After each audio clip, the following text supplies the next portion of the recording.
जखमेवरती मलम लावलं गेलेलं आहे. कारण गेल्या वर्षीच्या एक दिवसीय वर्ल्ड कपमध्ये अंतिम सामन्यामध्ये ऑस्ट्रेलियन संघाने भारतीय संघाचा पराभव केलेला होता.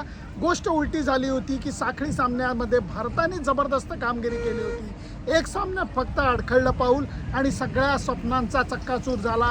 एक्झॅक्टली उलटं T20 वर्ल्ड कपमध्ये होताना दिसतंय. ऑस्ट्रेलियन संघ सुसाट सुटलेला होता चांगली कामगिरी करत आणि बरोबर निर्णायक सामन्यामध्ये अफगाणिस्तान संघाकडनं त्यांना पराभूत व्हायला लागलं. भारतीय संघाने आज दणदणीत पराभूत केलेलं आहे.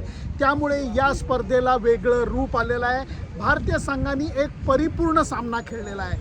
रोहित शर्माचं कौतुक करावं तेवढं कमी आहे. त्याचं कारण विराट कोहली शून्यावर आऊट होऊन सुद्धा त्यांनी दडपण झुगारून दिलं आणि एक अशी इनिंग तो खेळला की जी इनिंग आपल्याला कधीच विसरता येणार नाही.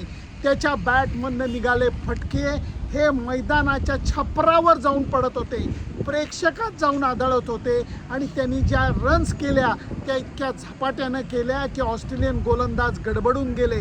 भारतीय संघाच्या इतर मधल्या फळीतल्या फलंदाजांनी त्याला साथ दिली, ज्याच्यामुळे मोठा स्कोर उभारता आला आणि नंतर सुरुवात चांगली होऊन सुद्धा ऑस्ट्रेलियन संघाला रोखण्यामध्ये भारतीय बॉलर्सना यश आलं. कारण कुलदीप यादव असू देत, अक्षर पटेल असू देत, जसप्रीत बुमराह असू देत, यांनी केलेली बॉलिंग ही लक्षणीय होती. भारतीय संघाने नुसता उपांत्य फेरीत प्रवेश केलेला नाही आहे, दिमाखात प्रवेश केलेला आहे आणि आता सगळ्यांचं लक्ष रात्रीच्या सामन्यावरती राहणार आहे.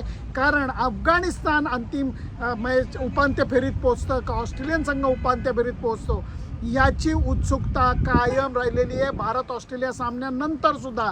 म्हणून मी म्हणेन की या स्पर्धेचा रंग बदललेला आहे. भारतीय संघाने उपांत्य फेरीत दणक्यात प्रवेश केलेला आहे, ज्याचा हिरो रोहित शर्मा ठरलेला आहे. Sunandan Lele, ABP Majha, Daren Sammy cricket stadium, Saint Lucia. ABP Majha, उघडा डोळे बघा नीट.